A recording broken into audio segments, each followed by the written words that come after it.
was to determine whether or not he should be allowed bond or whether or not he would be there was fears of him committing harm to American citizens.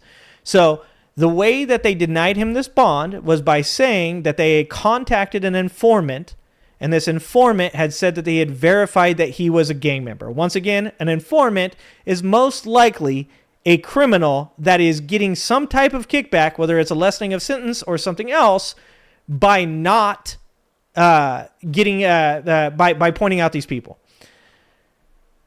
So the evidence against him is an informant, his clothing, that he was wearing a Bulls hoodie and a Bulls hat, both of which I've owned in my life, and that he was around alleged gang members, two of the four, because one of the people that was there was not a gang member, not affiliated with anything. Two of them were supposedly, allegedly gang members, and then him. Now, the reason that bond was denied was because the percentage of evidence, or the amount of evidence that was necessary to deny that bond, is very low, because you don't have to. You don't have to have this entire court case against this person to get them to deny the bond. You only need a very you just need a reason that this person could potentially be a threat to society. So first of all, he wasn't a gang member. Second of all, they didn't prove that he was a gang member. They just proved that he might be a gang member and that he could be a threat to society. And at no point did this man have a criminal record. So when she says that he was proven to be an MS-13 gang member, that's once again a lie. And all you have to do is look this shit up. And he was illegally in our country. Right now, it was additional paperwork had needed to be done. That's up to El Salvador if they want to return him. That's not up to us. The Supreme Court ruled, President, that if, as El Salvador wants to return him, this is international matters, foreign affairs, if they wanted to return him, we would facilitate it, meaning provide a plane. Okay, first of all, even though he entered the country illegally, he won legal status in a court because they believed that he'd face persecution if he returned to El Salvador. Second of all, the claim that he was a member of MS-13 is a straight-up lie. As Aaron Reichlin-Melnick of the American Immigration Council explains, these were unproven allegations made during bond proceedings for him that the government wasn't required to prove. Allegations made, by the way, by ICE. Not the most trustworthy agency. It wasn't a trial. Furthermore, he doesn't have a criminal record. He has no MS-13 gang tattoos to confirm his affiliation, and his wife, who's a U.S. citizen, emphatically denies that he is affiliated with any gang. It was an administrative error as to why he... Guys, gang members don't work for sheet metal unions. I'm just going to keep fucking saying that. Gang members don't have 9-to-5s. That's not how fucking MS-13 members work.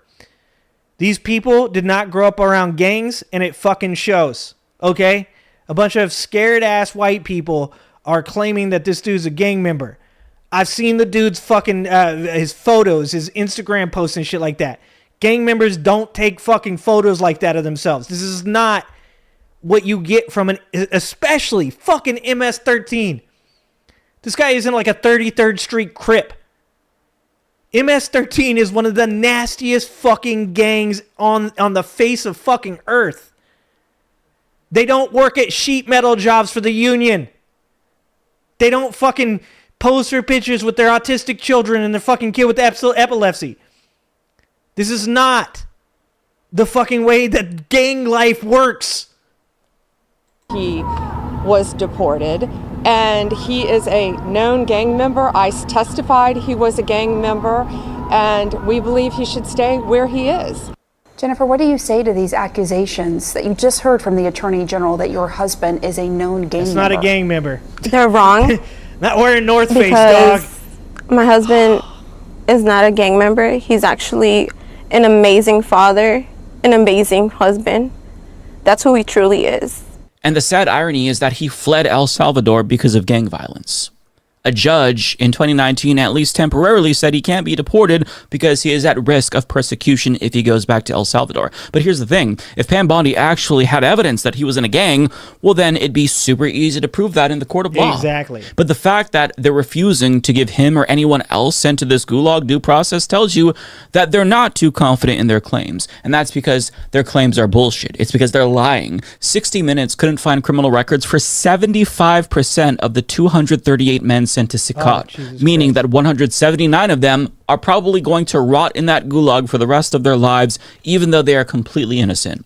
So they are lying about these people. But going back to Bondi's claim about facilitating his return, she suggests that that just means that they have to provide El Salvador with the plane, but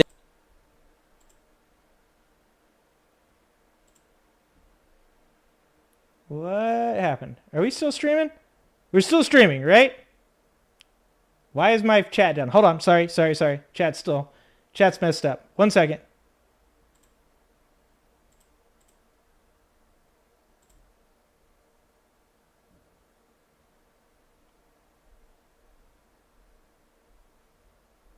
I gotta fix something.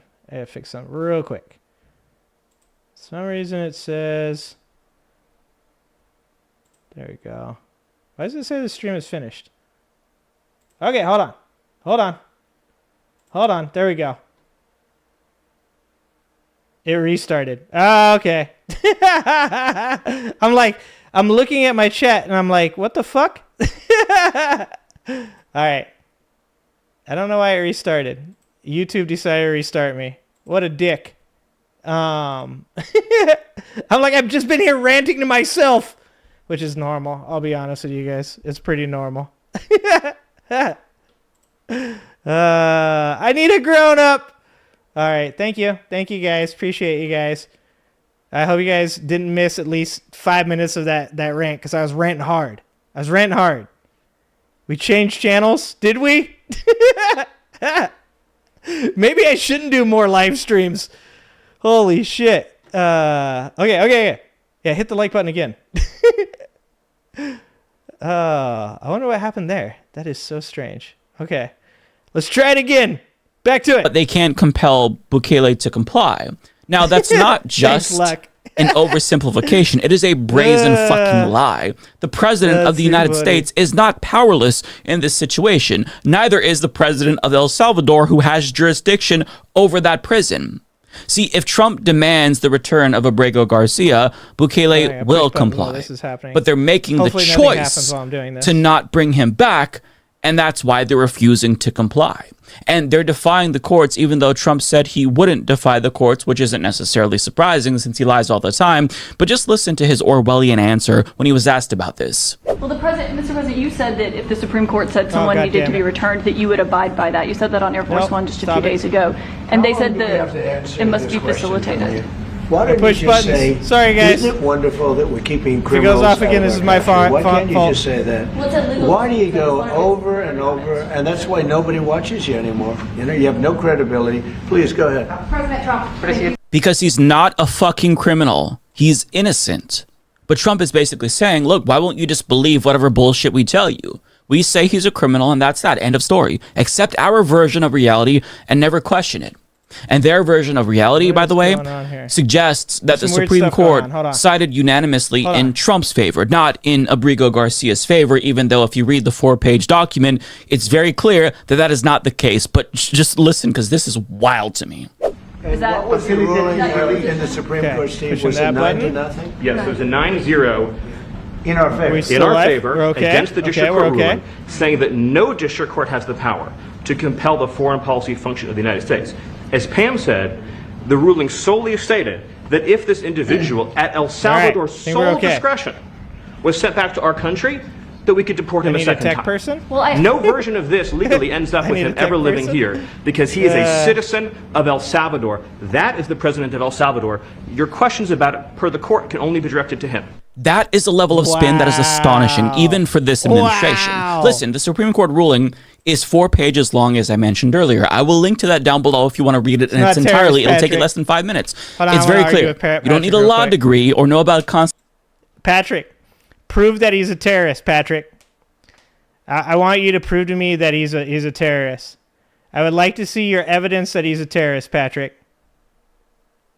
I already know all of your arguments, so let's hear your absolute dog shit argument that he's a terrorist. Patrick, come on, Patrick, hurry the fuck up. I don't have all day. Come on, Patrick.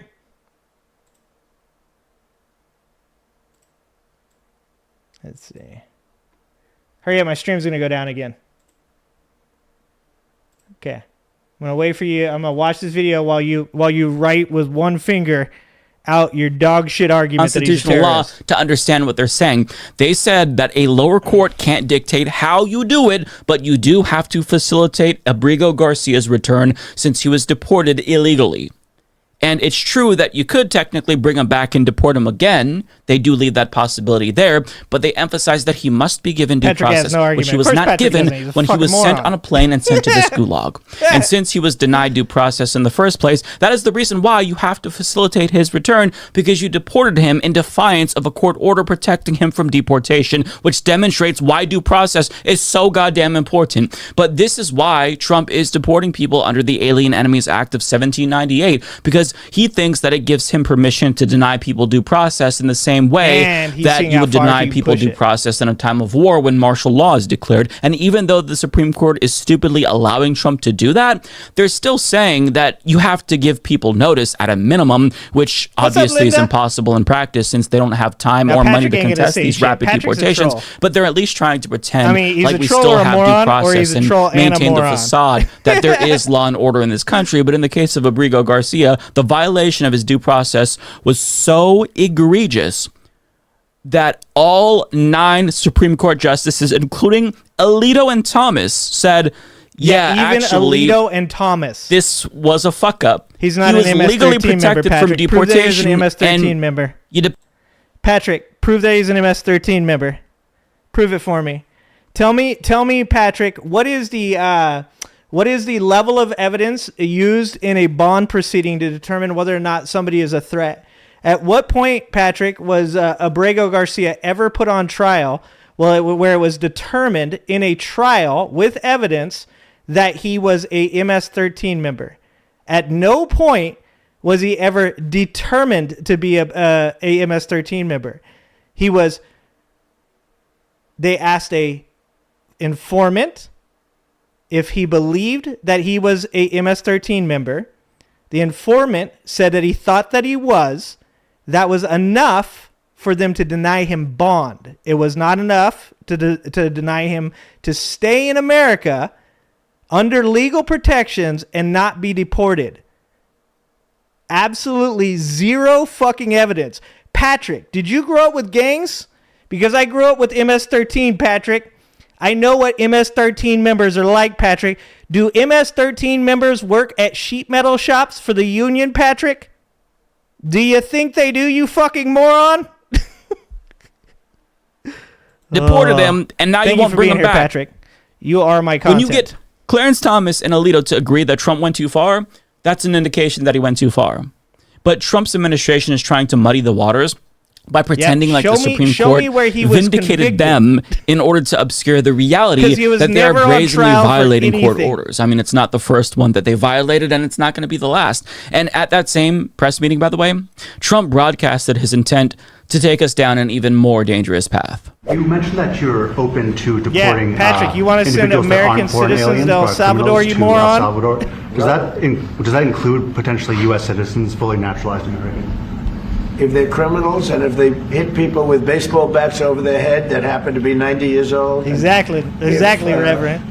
If they rape 87-year-old women. This is your president, Patrick. He's a moron, just like you. That includes them. What do you think there's? He doesn't have. There's nothing in the files. I've read the police report. I've read the Supreme Court case. I've read his deportation case. There's nothing that says he has a gang tattoo. Go copy and paste the part where it says he has a gang tattoo for me, Patrick, because it doesn't exist. 2 people that were with him at that time in front of the Home Depot both had gang tattoos and were verified gang members. One of the people that were there with him was not a gang member, and it says so in the arrest documents. No, gang members don't have legitimate jobs, Patrick. No, they don't. That right there shows how little you fucking know about this subject. I grew up with gangs, Patrick. I know gang members. I know that he's not a fucking MS-13 member. But you're a moron, and you don't understand that. In fact, you can't go find and copy-paste exactly what I said. So go find the part that says that he had gang tattoos. Because even in this, you're wrong. The two gentlemen with him, one of them had a gang tattoo for see no evil, hear no evil, say no evil, which can be a gang tattoo that is affiliated with MS-13. Oh, don't time it out. Don't time it out. I'm yelling at him. Let me talk. Okay, don't time him out until I'm done with him. Category of person. You guys gotta let me go after these guys. That's the fun part. And I'm all for it because we can do things with the president for less money and have great security. You have to let him. You have to let him be exposed. Prison population. You gotta let him get exposed. He has no proof that there is not a single fucking document or anything that shows that Garcia had a tattoo that was gang affiliated. Not a single one. No, if it's a homegrown criminal, I have no problem. It's all good. Now, it's all good. We're studying the laws right now. Pam is studying. If we can do that, that's good. And I'm talking about violent people. I'm talking about really bad people. Really bad people. He wants to send American bit as bad as the citizens ones to El coming in. Salvador. Well, of course, you'd only send the bad ones to foreign gulags. Totally believable. Listen, he is deporting permanent residents like Mahmoud Khalil for being pro-Palestine. But he expects us to believe that only the most hardened criminals would be sent to foreign gulags. Listen, even if that were true, it would be completely unconstitutional. But if you believe that he's only going to target the criminals, I got a bridge to sell you, because he said that about immigrants, and we're seeing so many innocent people be sent to foreign gulags. So why would the same be true about American citizens? He's not just going to suddenly be a little bit more scrupulous in sending Americans there because they're American citizens. He doesn't give a shit about the Constitution, so nobody should believe him. And as Mark Joseph Stern put it in an article for Slate, calling this a constitutional crisis undersells the catastrophic implications of this emergency. This administration is rapidly constructing a legal framework that would allow it to abruptly disappear anyone, including natural-born U.S. citizens, to a foreign prison forever for any reason it chooses, or no reason at all. And on that note, we got audio of something Trump told Bukele, and I don't know why the video is so bad, but the audio speaks for itself. Just listen. Yeah, I said homegrowns are next. The homegrowns built. You got to build about 5 more places. Yeah, that's big. All right. It's not big enough. No, yeah, he has 5 minutes to go look needless for it. to say, that is 5 alarm? Alarming. You were just giving him time to go what's find even it. more alarming is that Trump is cozying up to Bukele in the first place, who became a dictator by using the exact same playbook Trump is using right now. Per Freedom House, Bukele overstayed constitutional term limits for presidents and ran again and supposedly won with 85% of the vote in a flawed election. Yep. He passed electoral reforms that benefited his fascist party, and he consolidated power by declaring a state of emergency back in 2022 that, quote, led to the arbitrary arrest of more than 83,000 Salvadorians, harassment and violence against government critics and journalists, and mass firings of public servants, resulting in a deterioration in freedom of expression and rule of law in the country. Sound familiar? Trump is currently considering an unconstitutional third run for the presidency, and he is signing executive orders letting the federal government, and specifically DOJ, take power away from state and local governments when it comes to elections. Meanwhile, Republicans, and 4 Democrats, by the way, passed the SAVE Act, which is a voter suppression law that could disenfranchise millions of married women. On top of that, Trump is cracking down on free speech more than any other president in modern history. He's banning government agencies from using DEI words like equity or inclusion, and he's been disappearing foreign students for criticizing Israel. He just called on his FCC chair to punish CBS for doing journalism that he disapproves of. And look, it's not as bad as Bukele yet. Yeah, something that Linda just said as well. She's a retired RN, 3 years boss of visiting nurses. She can show you gun shows, etc. They don't advertise. People change. Don't ever judge by a tattoo. So that's another thing, is that, like, there are people out there that will get a gigantic fucking MS-13 tattoo. For sure. Okay. There are people out there that will get tattoos. I met a dude who had a spider web on his elbow. And I said, "Oh, you did time, huh?" He's like, "What?" I like, "You did time?" And he's like, "What?" I'm like, "You got a spider web on your elbow. You did time." And he's like, "I don't know what you're talking about." People get tattoos. Some people get tattoos because they're in gangs. Some people get tattoos because they think they look cool. Some people get tattoos because they see them on TV and people have them and get tattoos. Some people get tattoos because they think they're fucking hard or they think it makes them look hard. The idea that any single piece of clothing makes you a gang member or any single tattoo makes you a gang member is faulty. Now, if you are hanging out with gang members, you're doing dirt with gang members, you're selling drugs, you're involved in prostitution, you've carjacked some people, and you happen to be wearing some fucking red clothes and you got fucking blood tattoos, that's called evidence.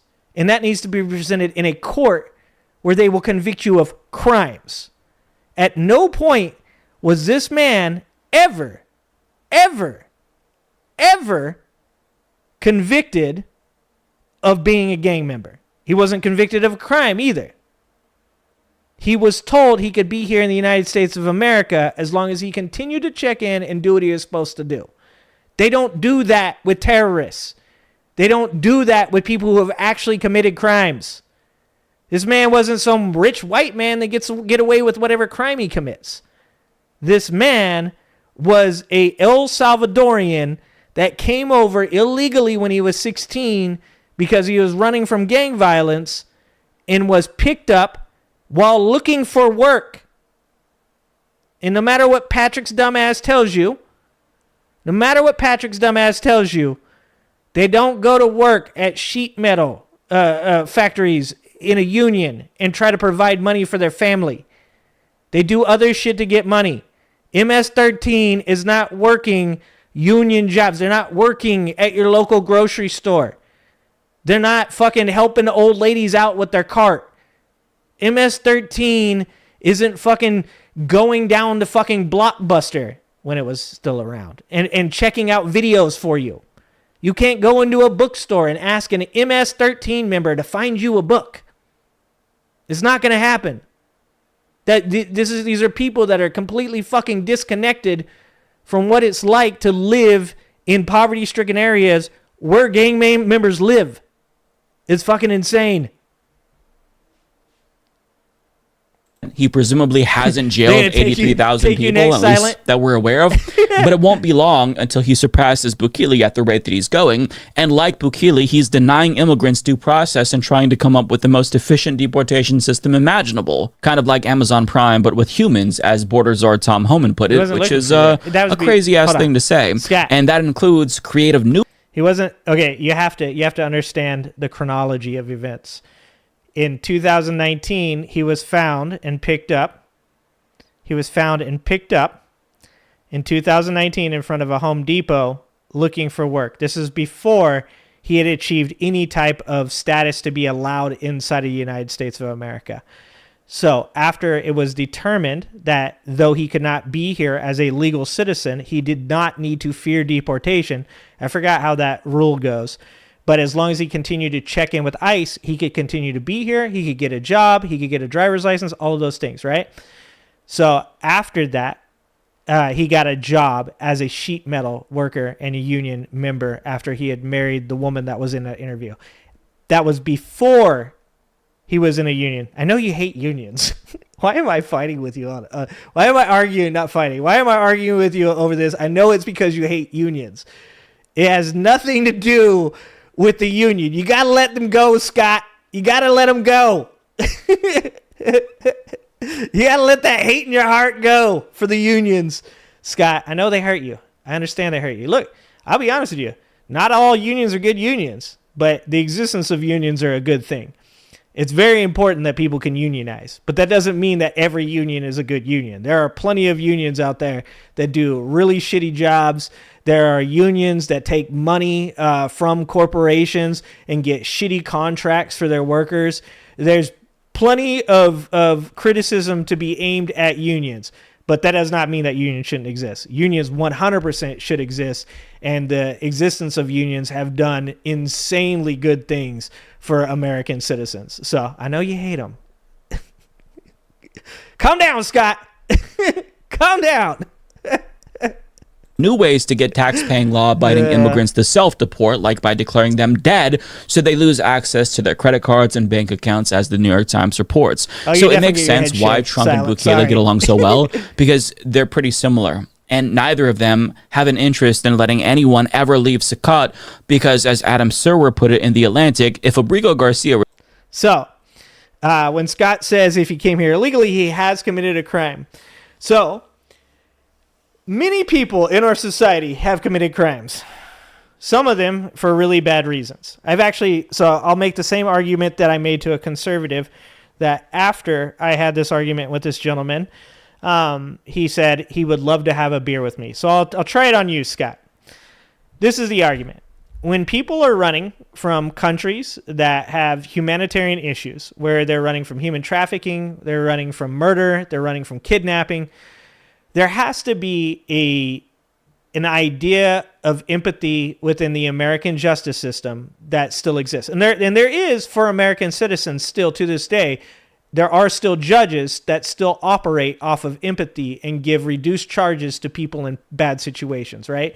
So in this specific instance, he did commit a crime by illegally coming into the United States. However, at that time, they determined that he would not be found, criminally liable or whatever. Is it civil or criminal? I think it's criminal. Criminally liable, and instead of deporting him, they offered him instead to be able to be here under the auspice that he would be a good citizen, that he would follow through with reporting to ICE, and that he would be able to work and get a driver's license. So, as I understand it, that is not something that is put on your criminal record. So as far as whether or not coming across the border is illegal, that is true. It is a crime to come across the border illegally. But it is a civil offense to be here illegally. It's not criminal. Thank you. But I had this argument with a conservative once in my comments. You can still go find the comment. It's on one of my old Klepper videos. And I said to the guy, I go, okay, so you believe every person that comes across the border is a criminal? And he said, yes. I said, so if a woman with a child is running from human traffickers, seeking asylum within the United States of America, and she chooses to come across the border illegally, is she doing something that is right or wrong? And he was like, well, I mean, I guess she's doing it for the right reasons, but it's still a crime. And I said, so if that person is doing something for the right reasons, but it turns out that it may be a crime, are they a bad person? And he is like, well, I guess it doesn't make him a bad person, but it does make him a criminal. So I said, is it more important that the person is a good person that had to do something that did not harm anyone else that you consider a crime, or do you think that it's more important that she should have just stayed back and lost her life and potentially your child's life to human traffickers? And by the end of it, he was like, I understand. I get where you're coming from. I guess I just, I want to see the immigration system fixed. And I said, I do too. And he said, you know what? At the end of the day, man, if I knew you and we hung out, we could have a beer. And I said, I know that's true. You have some biases about this person coming across the border. You have grievances with the way that our immigration system works, and I have grievances with the way our immigration system works. But unfortunately, the way that our politics work is that we use extreme examples to cause fear amongst our populace, so that way they will vote against their own interests to attempt to get people into positions of power that they never have to leave. And that's the real game. The real game is to understand that some laws exist, but people within that system deserve empathy. And if we don't have systems where laws exist and justices are allowed to employ empathy, apply empathy, then we do not live in a civilized community. We instead live in an authoritarian community. And that is not what anybody wants to live in. Later, Christina. I don't see you. Are you leaving? Bye.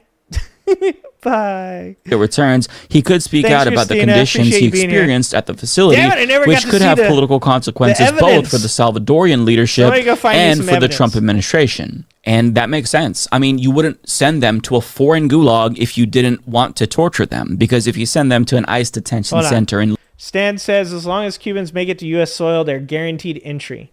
Is that because Cuba used to be an American territory? Wasn't it after the Spanish-American War? Wasn't Cuba American territory for a little bit, and then just like the Philippines, right? It was sold to America. The Philippines, Cuba, Guam, Puerto Rico? Weren't those are all sold to America for $20 million, right? After the Spanish-American War. And then America gave Cuba and the Philippines both their independence, right? I'm pretty sure that they didn't annex them.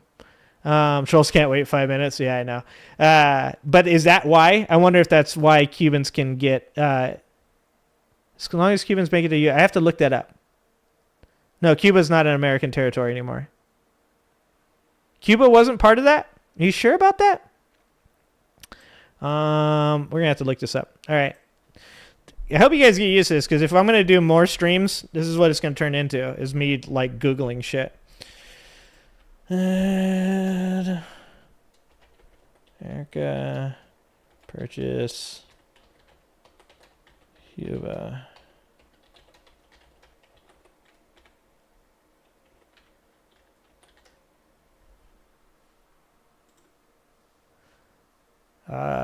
No, you're right. No, the United States did not keep Cuba as a territory after the Spanish-American War. While the U.S. did exert a significant influence over Cuba and occupied the island for a period, Cuba ultimately gained independence as a separate nation. Oh, okay. There you go. Let's make sure that came from some Office of the Historian. I don't know who that. Cuban Research Institution.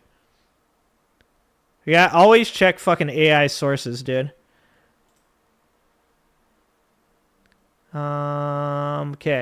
Okay, sorry. I got most of them right. Okay. Spanish-American War of 1898 ended Spain's colonial empire in the Western Hemisphere and secured the position of the United States as a Pacific power. U.S. victory in the war produced a peace treaty that compelled the Spanish to relinquish claims on Cuba and to cede sovereignty of Guam, Puerto Rico, and the Philippines. I'd like to point out that I got 3 out of 4 of those right. Okay. The United States also annexed the independent state of Hawaii. That was after the Queen was overthrown. Thus, the war enabled the United States to establish its predominance in the Caribbean region and to pursue its strategic and economic interests in Asia.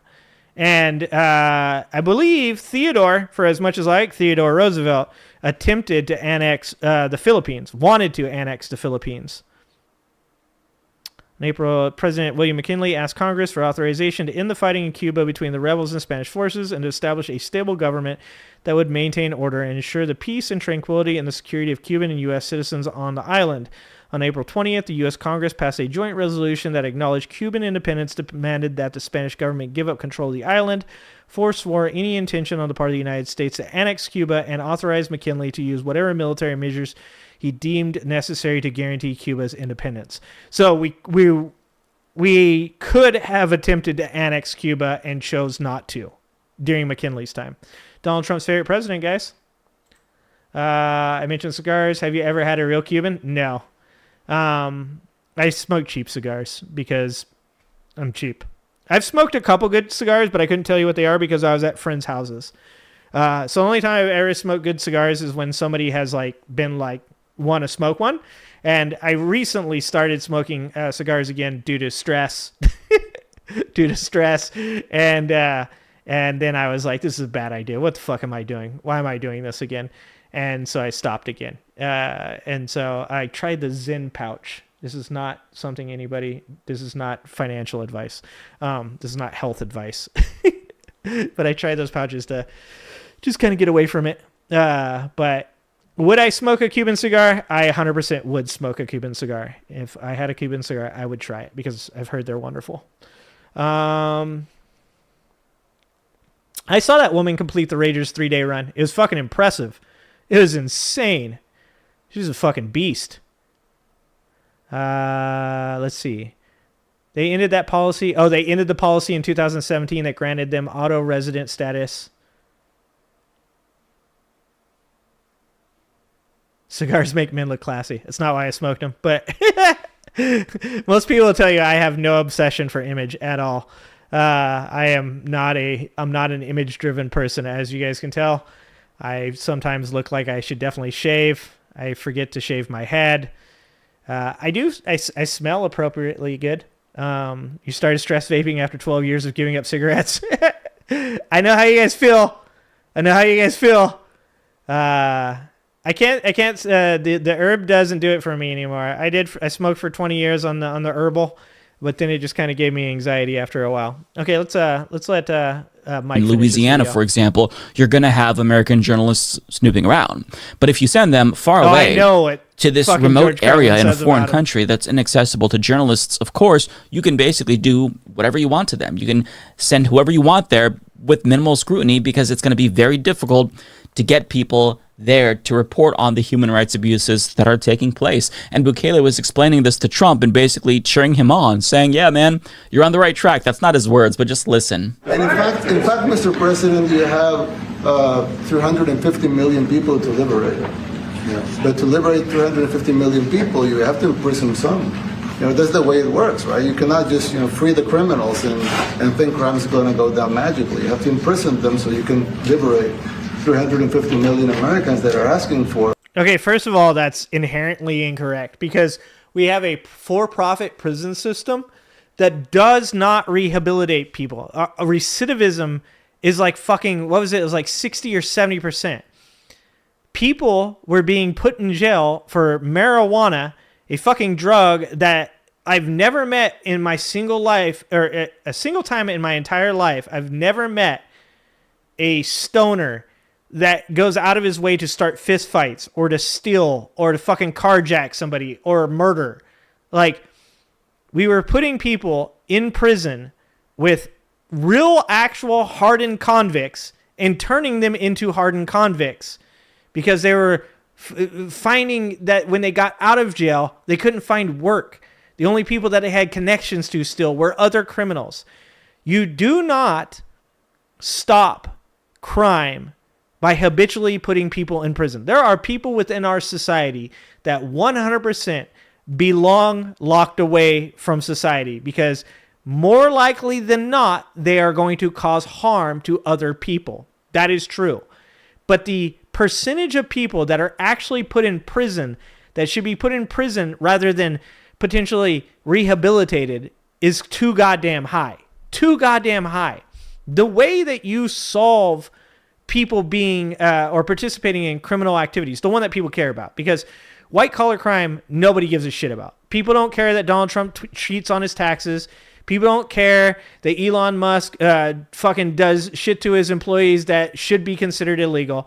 People don't care about white collar crimes. When people talk about criminals, they're talking about people committing crimes on a lower level. They talk about drug dealing, they talk about assault, they talk about robbery, they talk about murder, things like that. If you want to get people to a point where they do not commit crimes, then you invest within their infrastructure.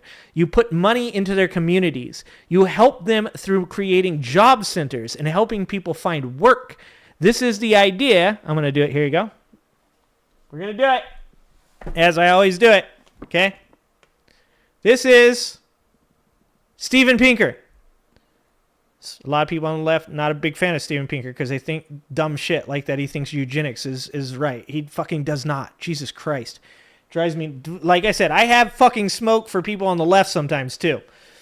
For thinking dumb shit. Steven Pinker's whole idea is that life gets better for people. That means that they commit less crimes. When you inject money and resources into poorer communities, you find that the rates of crimes and recidivism go down. The reason that you see, and once again, I grew up really, really fucking poor, so I can tell you this. The reason that you see people committing crimes, specifically impoverished communities, is because they have no hope to get out of this, the community that they live in. They don't have transportation to get them to jobs. There's nobody in the ghetto that you're going to get a job from. If you don't understand what it's like to live in a ghetto, every mom and pop store that's owned in that community is owned by a family. They're not going to hire the kids that live there. There's no fucking place in the ghetto that you're just going to work, so therefore there's no place that you can walk to. When I was a kid, I got on my fucking bike and I rode out and I put applications everywhere and no one hired me. How often do you think that a 16, 17, 18-year-old kid's going to get on a bike and ride miles to hand out applications when they can't afford food or clothing, and that's somehow going to get them a job? Much less these people, when I was that young, I didn't know how to interview. I was lucky enough that I had applied to a job when I was 18 years old that was a very easy job to get. It was a call center job. Get out of poverty. Exactly. There we go. Sorry, I was buffering. In the ghetto.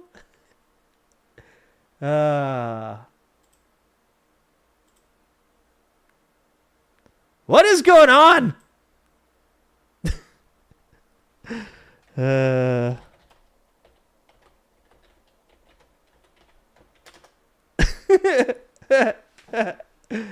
I know. My point is apparently fucking YouTube's like, I think not. Yeah, the number one causation of crime is poverty. Because when you live there, you have no hope. Your role models are people that commit crimes because their role models that were people that commit crimes. Because their role models were people that commit crimes. There are so many factors that go into why impoverished communities continue to be the main source of crime. The ones that we care about, once again. The ones that we care about.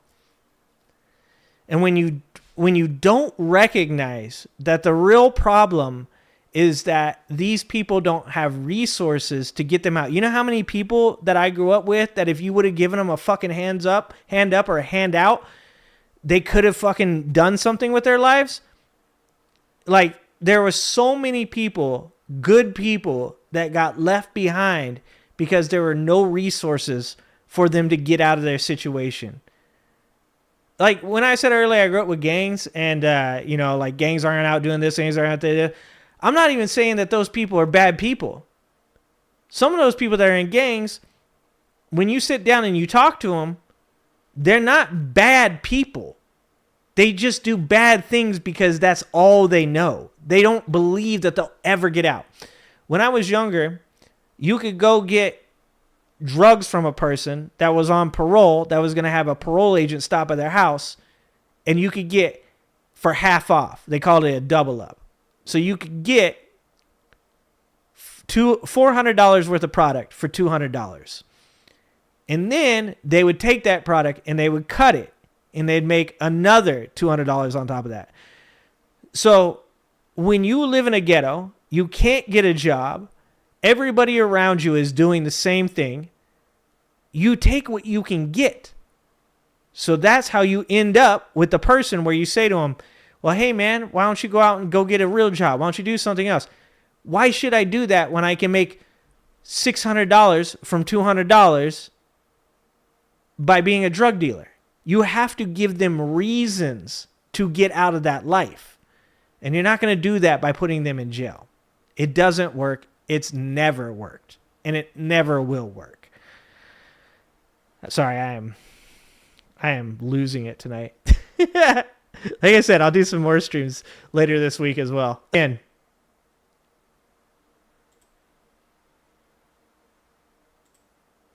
what is going on here? Why is my streaming software not? Oh, it says excellent connection now. I have no idea what's going on here.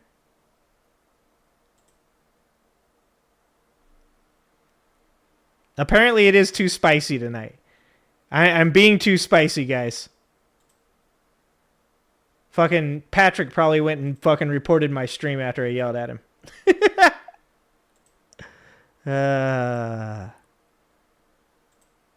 What is going on? Oh, we don't want to talk about how you cut it. No way. I'm getting doged. I'm getting doged hard right now.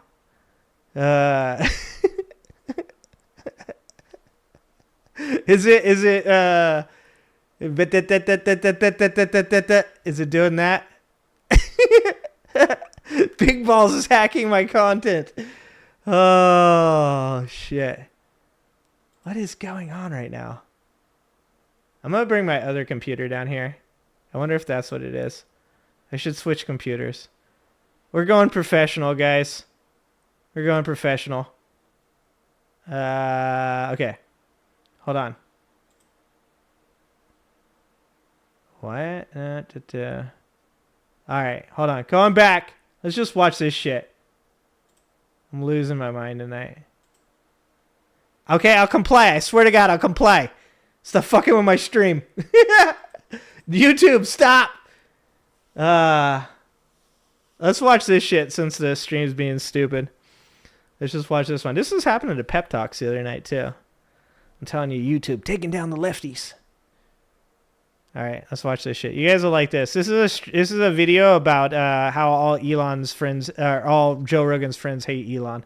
The rich people that I've seen in my life or have met, the tech people are by far the creepiest. Absolutely. And their intentions are by far the worst. I don't think they care, not only about America, I don't think they're fans of humanity. Totally. You dude. Shouldn't get so, don't tase me, bro. crazy rich that you go, how do I terraform another planet? Yeah. It shows you the emptiness of money, which right. it is.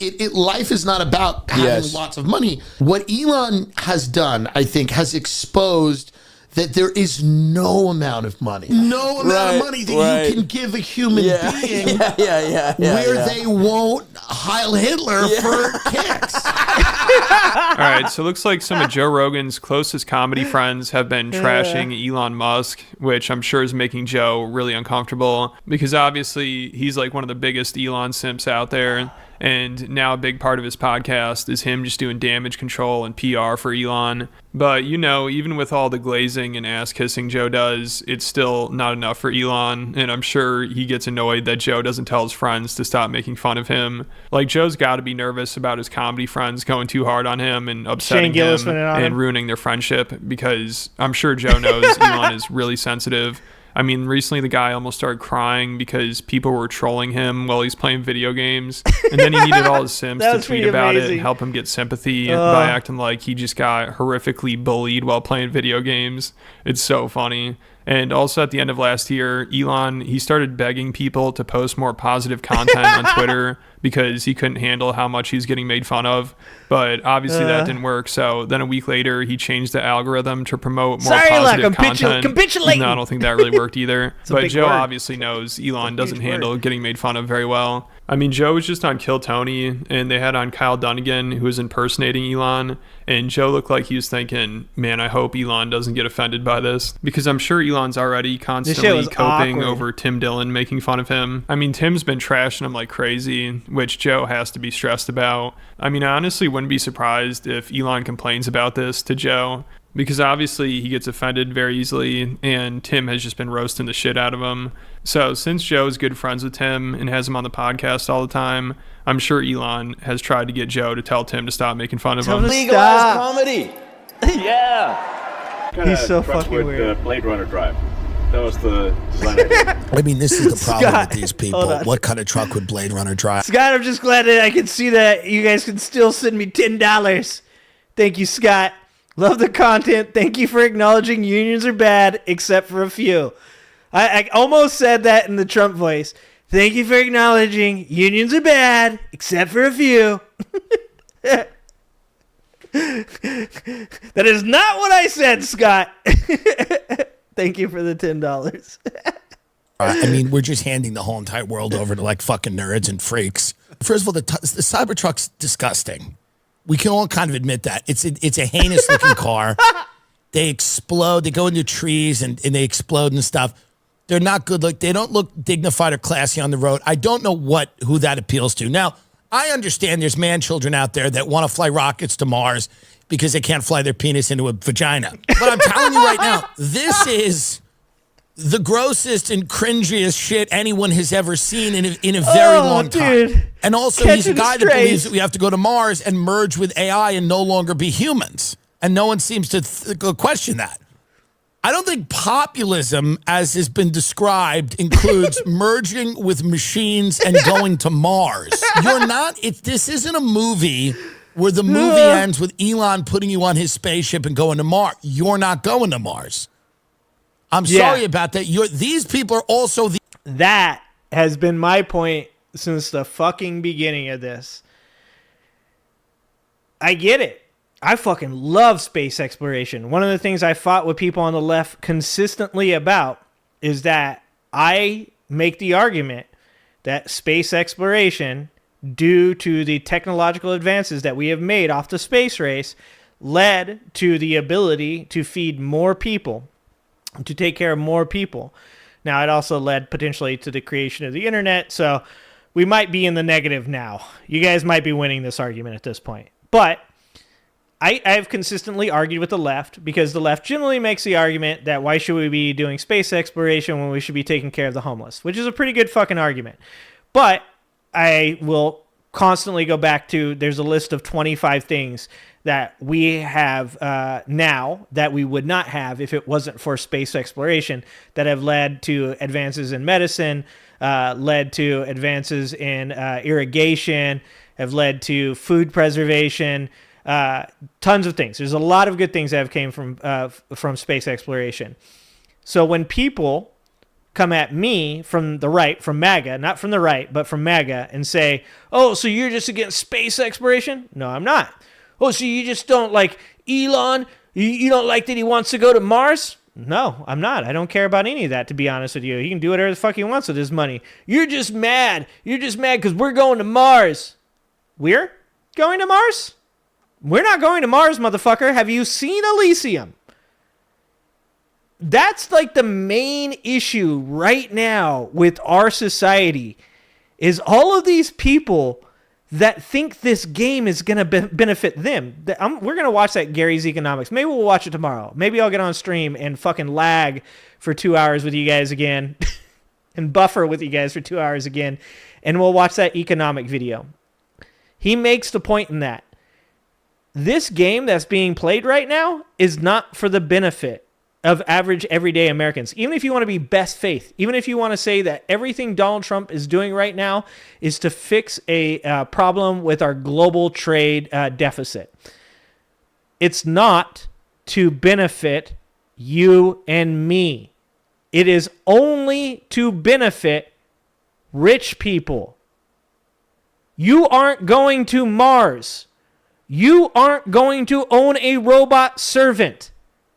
You are going to be the fighter in the Coliseum fighting with knives over cans of fucking beans for their entertainment, and you're literally fighting with other citizens telling them they need to shut the fuck up. They're pretty cool, bro. Trump's fucking dope.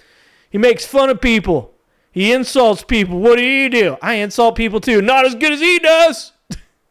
We're going to Mars. No, you're not. You're not going to fucking Mars. He is. The hopefully, elites. Soon. Which you people talk about the elites. Yeah, I talk about it myself. Kelly. Elon shouldn't be taking because the elites are completely out of touch. But these NASA. elites are also out of touch. It's also out of touch NASA. to think that the biggest issue is let's go to Mars.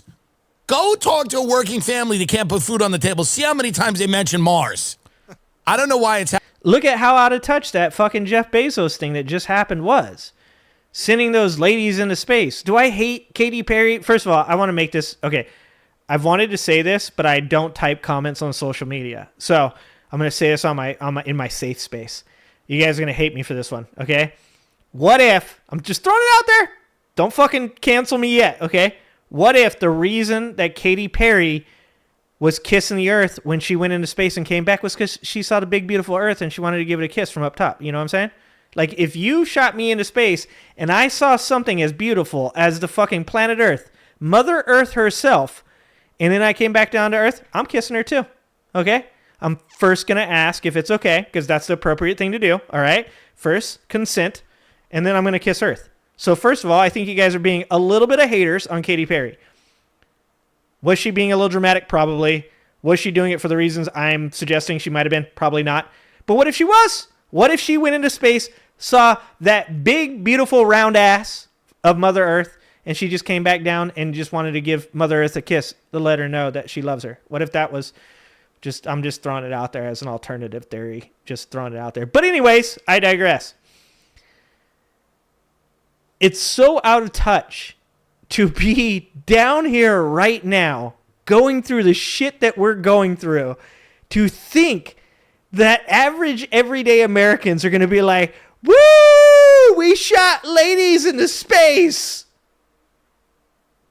Win for womankind while we're taking away their healthcare access. Woo. That's what drives me nuts. And Kelly actually called it out. Kelly was right. The point is that Elon shouldn't be in charge of space exploration. One of the things I always loved about NASA was like everything was open. You got to see it all. When they figured some shit out, you got to see it. You got to if you wanted to participate, you got to have a bit of it, right? If SpaceX gets to take over our space exploration, it's gonna be even worse than I thought. It's only going to be fucking billionaires being shot into space. Would I like to be shot into fucking space and see Earth? Fuck yeah, I would. I want to see the pale blue dot. I want to fucking Carl Sagan. I want to go... I didn't say I wanted to fuck Carl Sagan, just so you guys know. I said I wanted to fucking Carl's... Yeah, anyways, that came out wrong. Also, I don't know. He's kind of cute. In a dead way. I would love to be able to go up there. I fucking wanted to be an astronaut when I was a kid. I want to go up there. I want to see what Earth looks like from fucking space. But do you think that's ever going to happen like for a person like me? Not unless you guys send me about $1 million or $2 more $10 super chats. All right, let's set the skull. We are only 999,999 $10 super chats from me getting a shot into space. Let's get on it, boys. I'm just saying, it's so fucking out of fucking touch, dude. I can't understand why this society flipped. What the fuck happened to these people during COVID that we flipped from being like billionaires are bad? People on the left, people on the right, we all agreed billionaires shouldn't be putting money in politicians' pockets. People would be like, George Soros puts money in. I'm like, yeah, I don't like that. I'm not with it. I don't think that anybody should be stuffing dollar bills in politicians' pockets. And something fucking happened to these people during COVID. Their brains broke. And now it's like, billionaires are actually pretty good because they're going to let us like join up and shit, bro. They don't like you. You smell to them. You're fat. You're ugly. The only thing they're going to use you as is fucking like a fucking sex toy. What is it? A fucking pocket vagina. They use your beehole as their pocket vagina. That's all. That's all they're going to do with you. That got me demonetized. All right, here you go. It's happening, and I disagree with close friends of mine who think Elon Musk is the savior of this is Jesus. If Jesus came back, he'd be Scott Elon Musk. He'd come through South Africa and design cars that don't need gas and buy X. The guy's a billionaire who wants to go to Mars, and normal people are going, what the fuck is this? I can't get a knee operation. So Tim and Joe have completely different opinions on Elon, and Tim might have been referring to Joe at the end there. But it's just hilarious because Joe spends so much time defending Elon and praising him as much as he possibly can to make him happy. So he keeps coming on the podcast and hanging out with him.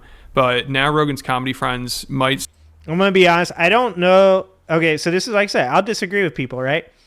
I don't agree that Rogan does it to keep him coming on the podcast.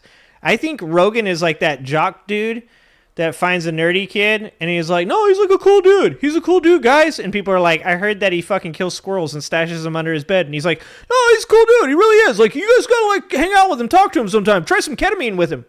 Let's boof some ketamine. Boof some K-piles. Let's do it. Like, I actually like legit think Joe Rogan is like, oh, he's a good dude. He's actually really smart. Because I think he feels smart being around him. Start to ruin that for him because they're kind of negating all the positive PR Joe does for him. And I'm sure Elon's pissed about it. And this is also kind of exposing how Joe will do anything to defend him. It doesn't matter how delusional it makes him look. I mean, like with the salute, Elon did it. Oz said, Dostoevsky. How do you say that guy's name? I always fuck it up. Dostoevsky already wrote that Jesus came back a second time and was intercepted by the Spanish Inquisition.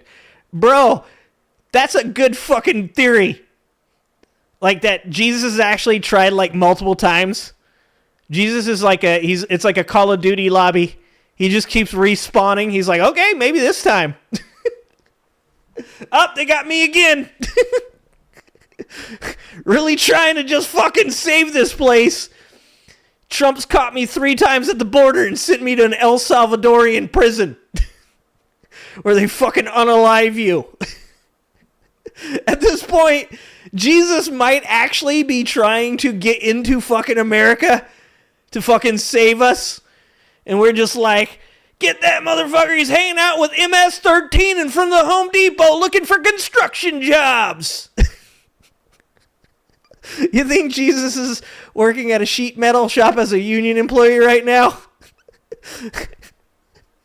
Fuck!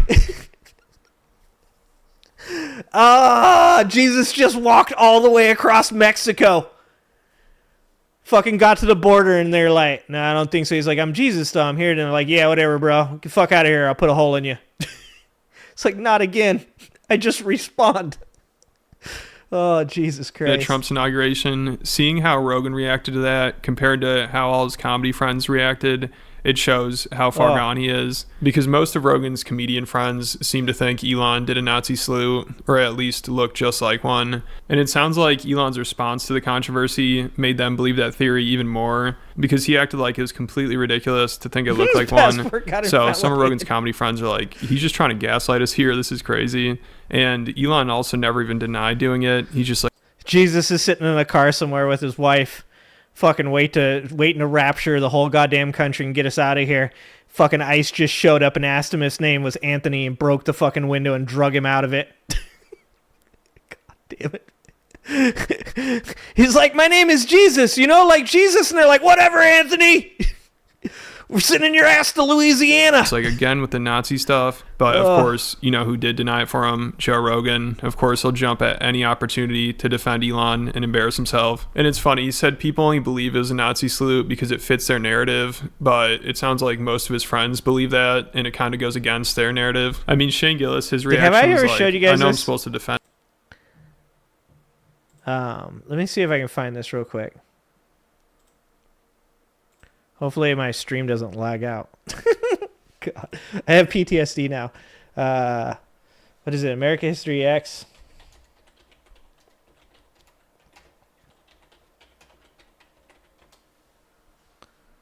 Here you go. On the next Boon Doctor podcast, we'll be talking with the guy that made American History X, and we'll see what he has to say about this. Look at this. Look at that. Tell me that doesn't look exactly the same.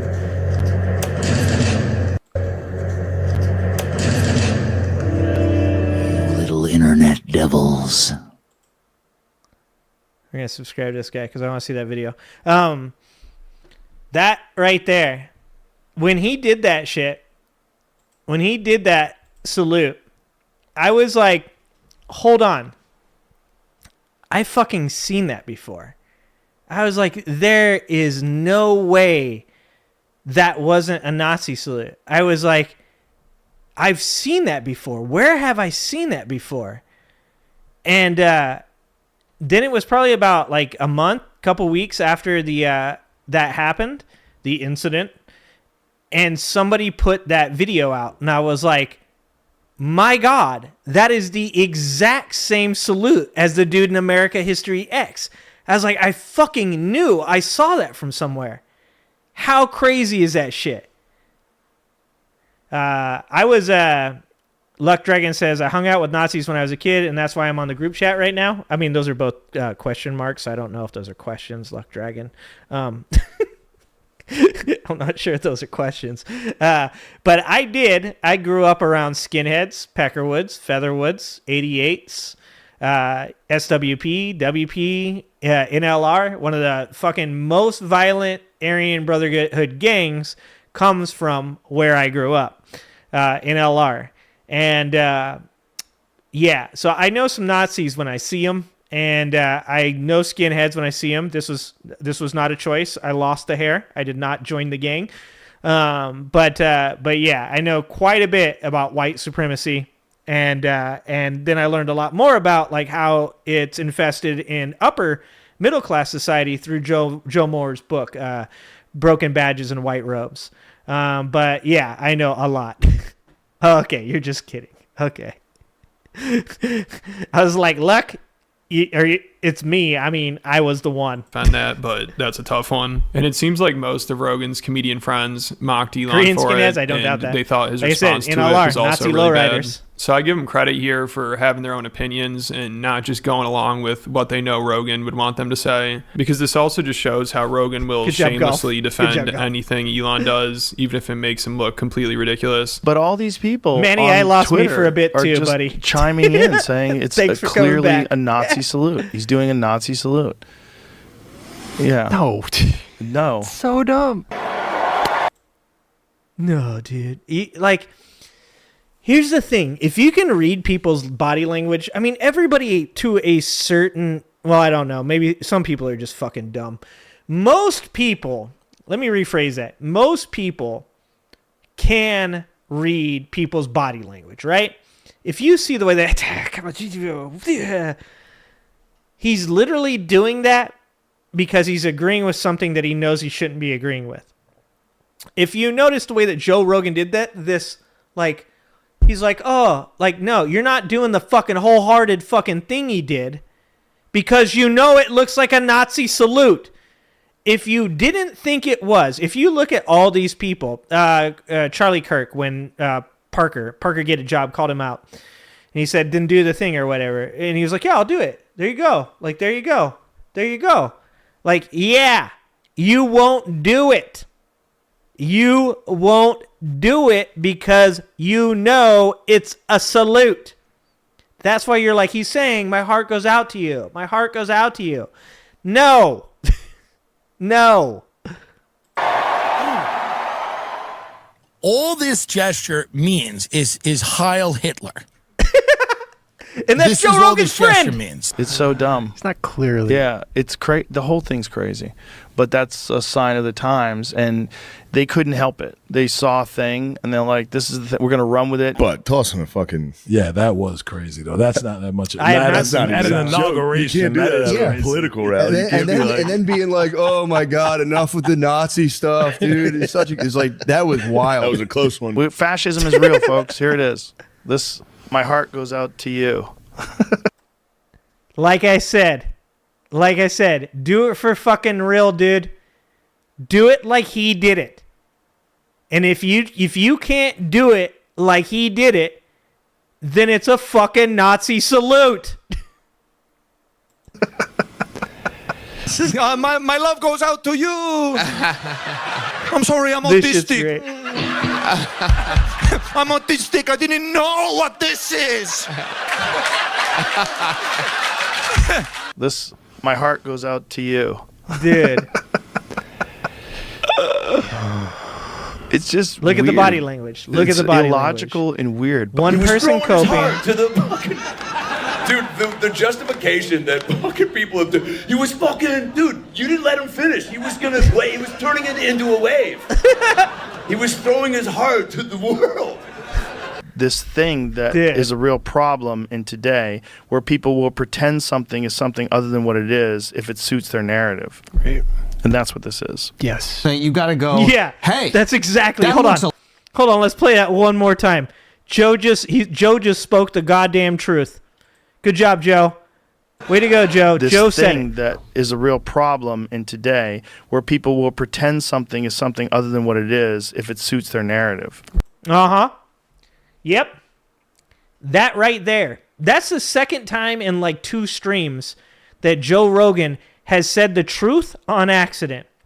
The last time was when he was being called out by the also not good kind of garbage human being, Douglas Murray, okay? When Douglas Murray was calling him out on his show and Joe Rogan was saying, yeah, audience capture is really bad. I mean, it's like people are saying things to people that they believe because when they say that to them, they get money for it. Yeah, Joe, that's what you're doing. Literally what you're doing. Literally.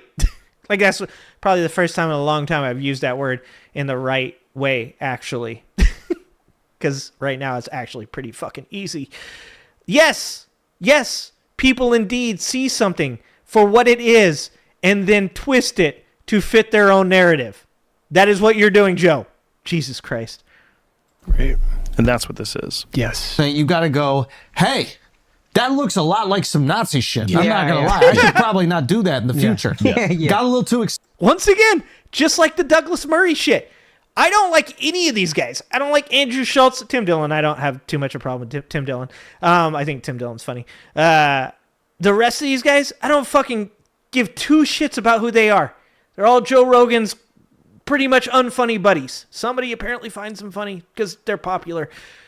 But they're speaking the goddamn truth. Shane Gillis. I love Shane Gillis, by the way. We'll watch a Shane Gillis if you guys excited. Want. Everyone is Hitler attack is so tired. Yeah, that's no. It's not everyone's Hitler. It's the guy that in front of a crowd goes like that. Yeah. You have to. You stop gaslighting him. This is what Democrats do. Now you become the Democrats. And I bet Elon thought all these guys would be if defending Andrew him Schultz is calling you out, he saved free speech and legalized comedy, so they owe him. You know, like whenever Rogan has him on, he's like, "Man, where would we be without you?" So Elon probably thinks he saved comedy or something.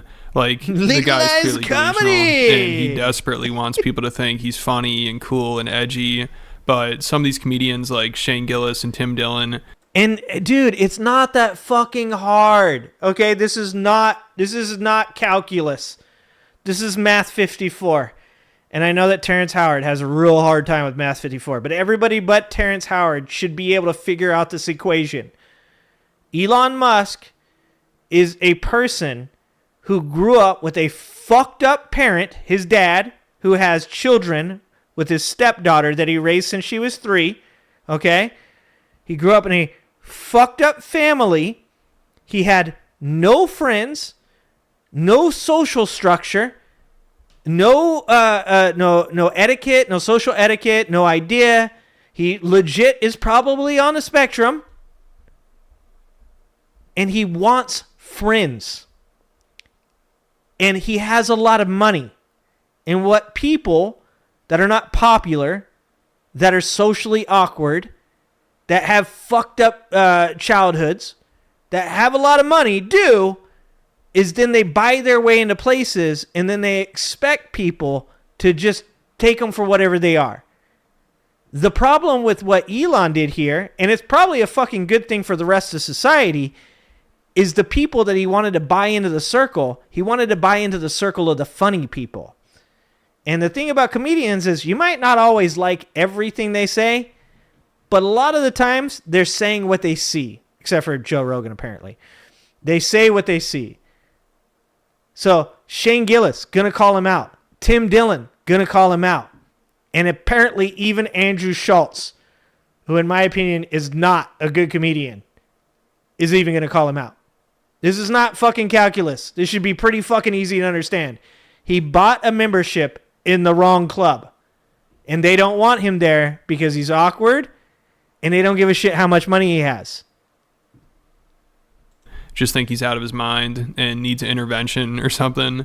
Like Tim, he keeps talking about how Elon's ketamine addiction is out of control. And Shane, he heard about Elon's video game lying and was freaked out by it. I mean, it's like there's living the dream and there's living the meme, and it's pretty much what's happening, you know. Oh boy, I don't. This is not good. I got to be honest with you. I don't think this is good. But there's got to be a way to present this where he seems less high. I've said that to my friends. Can you just seem less high? I'm not saying don't be high. Just don't like tweak out in front of people. I used to be really fucked up all the time. We need a dad to come, to just go, hey man, here's the reality. You're out of control right now. You're absolutely out of control. That's true. And we need that. But this is a dad who himself is a little out of control, I think. I think you come home and you see dad with sunglasses and a chainsaw and you go, my dad's is going through something. Like this is like a dad where you would tell your friends before you brought them into your house, my dad's going through something. We don't know what it is, but he's going through something. But we need somebody who's sober. You know what politically got me fired up? What? What's the video game Elon Musk says he plays? Path of Exile. Did you hear he lied about that? What? Yeah.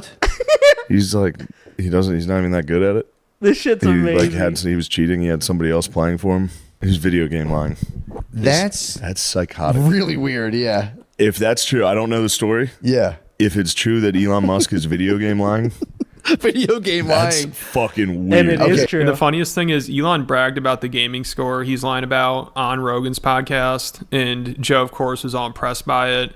That's how big of a cuck he is. He doesn't care if Elon lies right to his face and makes him look like an idiot. As long as he keeps coming on, he's not going to say anything about it. It's honestly pathetic. Like, Rogan has no spine at this point. And I guarantee a lot of his comedy friends know this and make fun of him for it behind the scenes. Like, how could you not if you're a comedian? I mean, a lot of them make fun of Elon fanboys, and Joe's one of the biggest fanboys. Like Tom Segura just the other day on Two Bears, he had on Kyle Dunnigan, and they're reacting to his Elon impression. And then Tom started talking about how Elon desperately just wants to be liked and wants people to think he's funny and all this stuff. And then they also mentioned how he tweets all day and always responds to haters. Like somehow he has the time for that. And then Tom's like, yeah, and it's also crazy to me that he has so many super fans. Like, how are you a massive fan of that? It's so fascinating that somebody who is, you can argue, he's objectively the most successful person on earth. Yeah. And you go, I guess they're bored of that. Because now it's just like, I want to be liked. And also be told that I'm funny. Yeah. I want to be I don't want to just be like, what I have isn't enough. I want people to tell me I'm. Hold on. Super Saint. You said Shane Gillis's early comedy is extremely racist. The only thing I've ever seen from Shane Gillis that was racist was the reason that he got booted from Saturday Night Live, and that was the comments about going to Chinatown. What else did he do? And I'm not putting you on the spot. I'm actually asking because I would like to know. Because I know he's done lots of skit comedy that has involved Alabama and made fun of white people for not segregating in their football teams. I know that he's made jokes about Down syndrome, but those jokes are about his sister, and they're actually, I mean, pretty wholesome in my opinion. But I have a different sort of sense of humor. But if you could give me some examples, I would like to know. I like to be able to judge people on the fullness of everything. So if there's something that I'm unaware of, I'd be happy to take a look at it. What he's saying right here is really important. What he's saying is part of how society corrects. So when I first came onto YouTube and started doing content creation, I got involved with debating like red pill people. And I would go on a friend of mine's show, Angela Knight, who used to actually be involved in red pill content. And then she got out of red pill content. And then she actually smoked this dude named MLD on fucking live TV and that shit, not live TV, on YouTube. And that shit went viral. And she became pretty famous for that for a while. So anyways, I go on her show and we talk about different things, whether or not dating is transactional, whether or not, you should do this or that within a marriage. How do you, keep a person happy, blah, blah, blah, all that shit. One of the episodes is shame good? Should you use shame? And that was in the in the aspect of a relationship. That's a different answer. But if you read a book called The Social Leap by William von Hippel, it talks a lot about how shame is used in society to correct, to help us stay on good moral pathways, right? And sometimes that's used incorrectly, and sometimes it is used the way it should be used. And what these people are doing is using it in the correct manner. Seeing a person that is harming others, using their authority, their money, their connections to better themselves, but to harm others, and they are shaming it. And that is like what I started this, what I started the original stream on, was saying that you guys do make a difference by speaking up and speaking out and pointing out these things. Even when I'm asking Super Saint for examples, is because that's part of it, right? Is that if you can show me something, then I understand that now I can use that as something that I can say, hey, I might like what you're doing now, but I don't agree with the things that you did back then, right? Because that should make a person feel as though, okay, you know, you're probably right. The shit I did when I was earlier, I was trying to be edgy. I thought that would, you know, get me famous. I thought that was the way people were doing things or whatever. But now I'm this person. That's the way shame's supposed to work. But I just wanted to point that out because I think that's really important for all of you guys to know, is that like sometimes people feel like they're powerless, like they're not making a difference, especially in what's going on right now in this society. But just by speaking out, just by role modeling your morality, by showing people that you think that the things that Donald Trump is doing is wrong, by speaking out against people that are, you know, like Elon, that are intentionally hurting people for their own good, not for the people's good, but for Elon's good, that when you guys speak out about that, when we make content, when we get together and we talk about these things, you're doing what society is supposed to do to people that are not good for the health and the future of the community. And that is shaming those motherfuckers and letting them know that you're not going to stand back and just watch them burn down the fucking society. I just wanted to say, you guys do a great job. I'll try to check out some of that earlier stand-up, Super Saint. I wouldn't say I've seen a lot of his earlier stand-up. I watched his Austin one. I've watched his skits. That's how I found him. I found him from his Trump skit, actually. The Trump speed dating skit, which is actually super fucking funny. I think his Adolf skit is fucking hilarious. I don't know. I'll check it out. I'll look and see. His early stand-up comedy surfaced in homophobic comedy. After SNL, he changed his comedy because he lost his test and changed his technique and started imitating. Yeah, I know he did the Trump. I like his Trump impression. I'll check it out. I'll see if I can find some of his earlier shit. Because like I said, even I believe in a pathway to redemption for people. That's one of the things, like I said, one of the things that eventually certain people that follow me will decide to leave for is that I am a path to redemption person. I do believe that there are certain things that you do that cannot be forgiven. But I also believe that there are things that people should have empathy because, like for me, I grew up with skinheads, right? When I was a kid, I like to tell this story because it's funny, but it's also kind of shitty. When I first moved into this neighborhood that was majority skinheads, skinheads and Peckerwoods, and I didn't know that because I lived all over California, right? And so I started going to an elementary school. I think I was in 4th grade when I went there, and I met these kids that were. Oh no! It was when I came back, so I was 7th grade. It was junior high, and I met these kids, and they were SS, and I was like, oh, Southside Stoners, because they're stoner kids, right? So I thought Southside Stoners, and these kids they had a handshake, and in this handshake they do what's called throwing bolts. I did not know what throwing bolts were. So when they would shake my hand, I would do this part of the bolt. I'm not going to do the bolts on here because you guys have clipped that shit. And next thing you know, a bald white man throwing bolts is going to be all over the internet. We're not falling for that shit. That's a trap.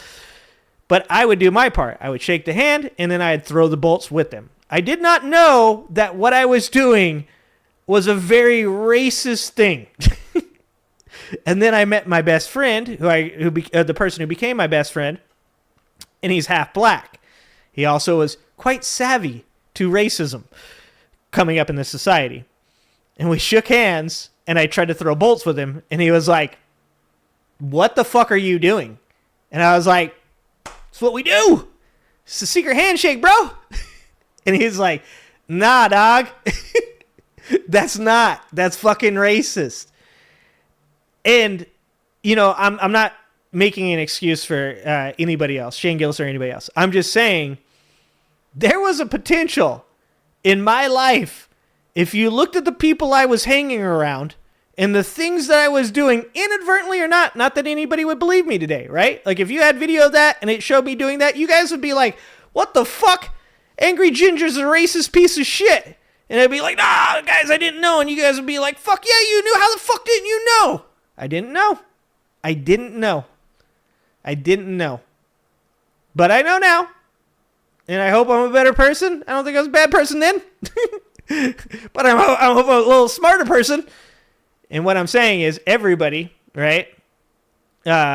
Everybody deserves some path to redemption, dependent on whether or not they actually want to be redeemed.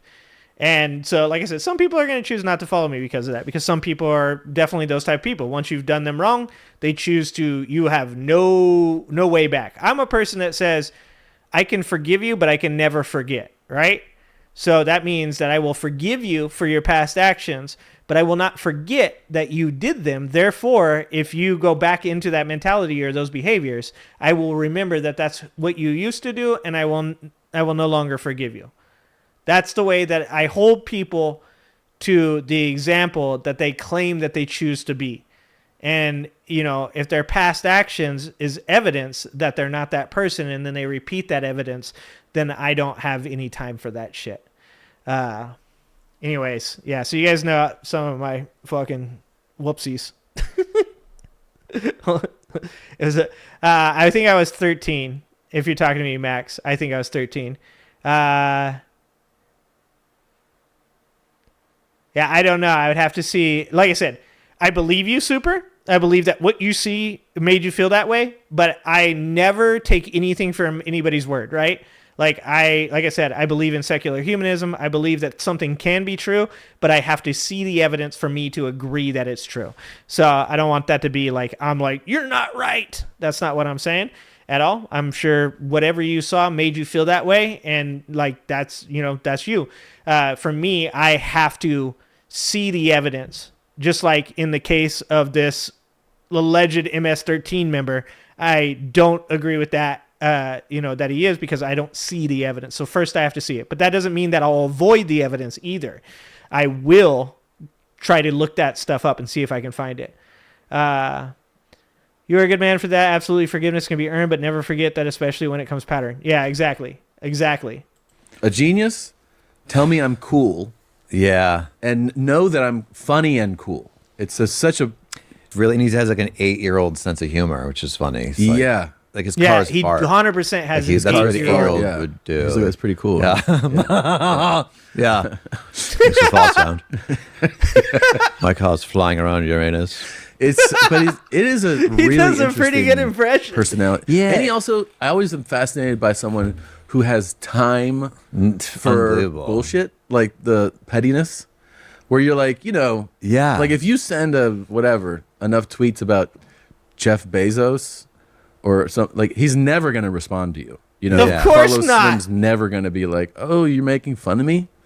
But it gets on Elon's radar, where he and like that's what I want. I just want people that follow me to be the same in that manner. Busy. That they just want that's I would never disparage your opinion on it. He tweets so much. But I just want you if that was to do my the same only thing job as I was do. to So, tweet, yeah, I would be exhausted. I appreciate you. And then he's got 6 more multi-billion-dollar companies. I almost don't believe that. I've never wanted anybody to want me to just take their word. Is the amount of fanboys. The amount of people who are like, I'm a huge, like their bio line is like, Elon's I'm like, this is who you're a super fan of? Yep. And obviously Tom isn't thinking of Rogan there, but Rogan is one of the biggest Elon fanboys. And I mean, his job at this point is basically to make Elon seem funny and cool. And it's painful to watch. You know, it's so funny when Joe's on comedians, he'll miss every joke they make, or he doesn't find anything funny. You know, he'll have to do his fake laugh. But then when Elon makes him, you want to hear a funny story? That if you look at it right now, there's Joe Rogan on the stool right there. I went to that stand up. That was 2016 or 17. We went and watched Joe Rogan do stand up because, like I said, I used to watch Joe Rogan's podcast. I used to love all those episodes of Height and Pinker. That's where I got Pinker from. That's where I got the Happiness Hypothesis, which is an amazing book. Jonathan Haidt is a great social psychologist. Once again, I don't agree with everything that Jonathan Haidt says. People will go, do you know he said this? Yeah, smart people say stupid things. Also, just so you guys know, really shitty people every once in a while make a joke that I laugh at, because just because they're shitty people doesn't mean that they don't say something that's funny every once in a while. My wife, who hates Elon Musk, laughed at something and then was like, oh my God, I can't believe I laughed at that, is from fucking Elon. But she was like saying, like, she recognized it was from Elon and still laughed at it because it was fucking funny, right? Like, that's me in a nutshell. But I can tell you this. I just wanted to tell you guys this about this story. So I went to Joe Rogan's comedy, his stand-up. Most of it was okay. Wasn't bad. And then he got to this part. And this part that he's doing right here as he clinches over the stool, he's talking about the Kardashians. And he's talking about how their mother, Kris Jenner, is like a soul-sucking demon that, you know, is making them do all these things for money. And it was so out of control. He's like screaming and he's on the stool. And he's, ah! And I was just like, I can't laugh at this. This is just fucking awkward, bro. Just want to say that because I saw that, and I actually saw that live. And I was like, I'm sorry, dog, but the rest of the show was okay. That part was fucking out of control, awkward, and weird. And it is. It's bro comedy, right? It's like some of the shit is going to be like, oh, that's pretty funny. And some of the shit's going to be like, all right, dude, I don't get this at all. I can't do this. But I just thought that was funny because it was right there. Some stupid joke that he's probably already made 1,000 times on Twitter, and Joe's probably already heard it. Joe still Slap laughs City, like bro. crazy, and actually it's the funniest thing he's ever heard. First of all, everywhere I what is go, it I'm like always representing. to buy a company for $44 billion and then people call you a Nazi on that same thing that you bought. I did not see it coming. See, like, that's not... It's I classic. did not see that coming. So I blame Joe for Elon believing he's funny. Like, Joe is probably one of the only comedians that believes that. And I don't think it's a coincidence that he's also one of the worst comedians. But unfortunately, he's one of the most influential, even though at least he's not influential enough to prevent comedians from roasting Elon. I mean, some might hold back a little bit, but Tim obviously goes pretty hard, and he's been goofing on him for years. And also Shane Gillis, he's been making fun of Elon for a while now too. Like, recently somebody put together a compilation of Shane talking about Elon, and I think these clips are from around 2019. Didn't have him. You probably No, you know what's thinking probably had him? Who did have him? Yo, Elon Musk. O'Connie's is what I was going to say. But Yeah, Elon Musk was in South Africa. Yeah, I was thinking about that today. I'm like, Elon Musk probably had Elon Musk was in South Africa? Oh, yeah, dude. Oh, he had him. He's like a billionaire South African. Oh, that's some blood diamonds down there. How do people not know this working shit? so hard to build robots.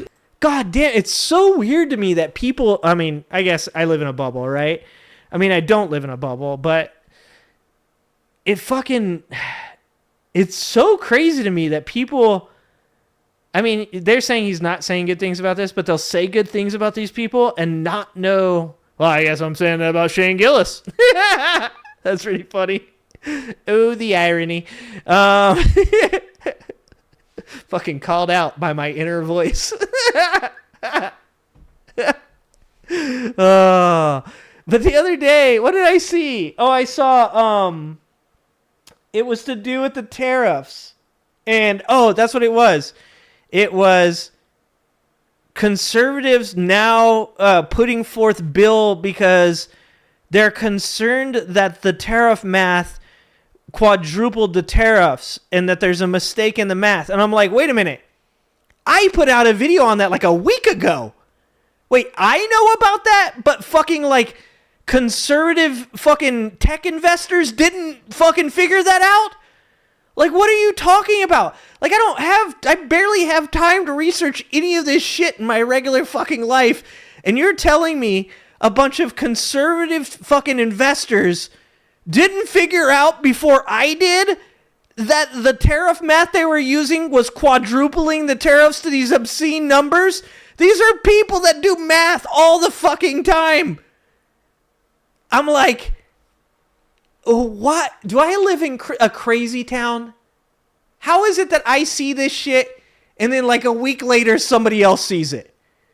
Like, you should definitely, if this is your job, you should be seeing this shit way before I do. My job is selling eggs. All right? I'm concentrating on fucking keeping eggs in stock. How am I seeing this shit before you? He's like, well, we can't have slaves anymore. I better get some fucking robots. My family's going to have to work. All the AI is just shaped like black dudes. Yeah. He's like, what? This is the prototype. He's like, I just programmed its voice. It's like, yes, I'm master. He's like, that's something we're working on. That's how robots talk. Sorry. I was watching. He might be retarded. I think he might be tricking everybody and pretending to be an evil genius. He is, dude. He's a fucking just his new idea for. I mean, it's cool to come up with these ideas. Anybody can say this. Be like, I have a battery that's worth 1,000,000 miles. Dude, Musk like, doesn't. Let's see, doesn't play, dude. The Tesla is the best. I'm from Missouri.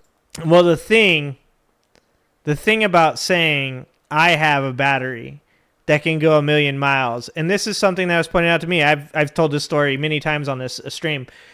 Disc golfing with a good friend of mine, a very intelligent man, a very liberal man, and he was like, Elon's a fucking idiot. And I was like, nah, dude, nah, he's a pretty smart guy. He's actually pretty intelligent. Like I said, I just tell you guys the dumb shit I've done because I'm an honest person. I don't give a fuck. Like, I've made mistakes in my life, and everybody should know about them so they don't fucking think I'm perfect. I don't think anybody does, but just in case, just fucking helping you guys out. I was like, nah, he's a smart guy. Saw him on Rogan. And my buddy was like, Joe Rogan's a fucking idiot too. And I was like, he's got good guess. He's like, well, fucking Joe Rogan's an idiot, so is Elon Musk. I was like, but Elon, like, I mean, he like made electric cars and stuff though, right, bro? That's pretty good. He fucking makes rockets. And he's like, Elon Musk does not make a goddamn thing. And I was like, okay, but like, he's in charge of the companies though, right? So like, that's pretty good. And he's like, all Elon Musk does is he buys companies.